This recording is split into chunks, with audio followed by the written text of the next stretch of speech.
Good news alang sa mga motoristang nagmantener o giimprintang lisensya sa papel. Sigun sa labaw sa Land Transportation Office Gensan, ginaamdam na sa buhatan sa LTO ang pag-release ni ini nga lauman paghuman sa Semana Santa. Injunction na po yung lumabas galing sa CA.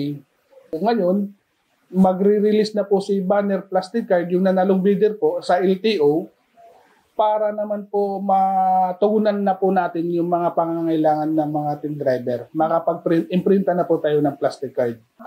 Yan yung TRO po dati sa lower court sa RTC. Tapos ngayon, umabot na po sa Court of Appeal. Ngayon po, panalo na naman po yung gobyerno.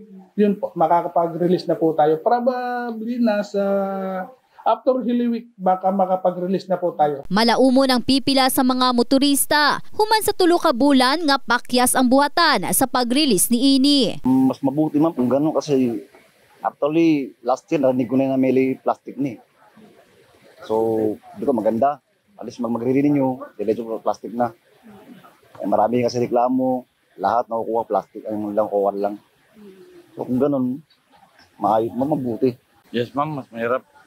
Kailangan pa rin yung plastic talaga. Ang kalisod ng gulan na kumabasa, maapsan ka ulan sa biyahe na lahat man yung plastic ay gamit ko siya kung mag-claim siya mga kwarta, mga requirements Matud ni Madid, kinihuman nga gibawi sa Court of Appeals ang writ of preliminary injunction nga gipagawa sa Quezon City Regional Trial Court base sa memo sa LTO nga mga gi-aprobahang renewal schedule sa motorists with expiring driver's license. Mao ang mga nag-expired na ang lisensya sa bulan sa Abril 1 hangtod katapusan sa bulan sa Agosto tuig 2023 nga ang schedule sa ilang renewal Abril 15 hangtod Abril 30 sa tuig 2024.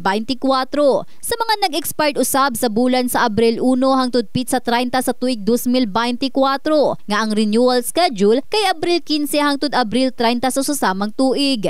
Samtang sa bulan sa September 1 hangtod December 31, 2023 nga mga nag-expired na ang lisensya nga ang renewal schedule kay May 1 hangtod May 31 sa 2024 ug sa mga manog-expired pa lang ang lisensya sa bulan sa May 1 hangtod May 31, 2024 ug ang sa bulan sa January 1 hangtod March 31 nga ang renewal schedule kay June 1 hangtod June 30, 2024. Ingon man ang mga mag-expired ang lisensya sa bulan sa June 1 hangtod June 30, 2024. Sa amin po sa regional offices naman po siguro nasa first week, April 8, makakapag-release na kami kasi hindi ko alam kung napadala na po sa amin yung plastic card po rito sa Region 12.